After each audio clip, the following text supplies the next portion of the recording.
Water glass घेतलेला आहे आणि 1 मिनिट पॉज कर. अरे कुत्र्याची शू तिने तेव्हा मग मला वाटलं होतं की डाएट प्लॅन आहेत, ज्या ठिकाणी तिने गोष्टी पकडल्या आहेत त्याच्यावरनं मला वाटत नाही की ती कुत्र्याची शू आहे. बरं, घरातलं जे झाड आहे शोभेचं, जे प्लॅस्टिकचं झाड आहे त्याच्यावरनं तिने 2 इडलिंबू काढलेले आहेत. ओके, लिंबू किसलेला आहे, त्याच्यामध्ये लायटरनी आग लावली. त्या लायटरची जी आग आहे ना, तिने ना एक कण म्हणजे त्याचा भाजलं पण नसेल त्याचा सरफेस, बरं का. साखर टाकली. अरे डाएट आहे ना, मग साखर का टाकली? साखर टाकतीये आणि त्यात जो इडलिंबू खिसलेला आहे तर तो खिसलेला लिंबू त्याच्यामध्ये ती मिक्स करते.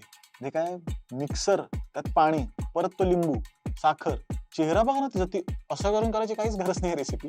ते गाळलेलं आहे अख्खं तिने. It was missing carbonation, so my sheep goat added gas from its left third udder.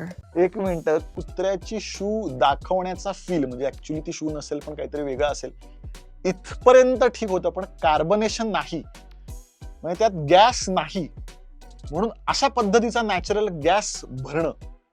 मी म्हणतो की जे लोक सीएनजी वरती प्रयोग करतायत त्यांनी प्लीज या बाईंना संपर्क साधावा. पण फारच डेंजरस प्रकार आहे. पण मला असं वाटतं की आयुष्यातली कुठलीही गोष्ट म्हणजे जर तुम्ही चना बटोरा जरी दाखवलात पण तो तुम्ही अशा आवाजात आणि असे ओठ करून जर दाखवलात तर तो अतिशय हर्बल आणि डाएटसाठी पूरक पोषक वाटू शकतो.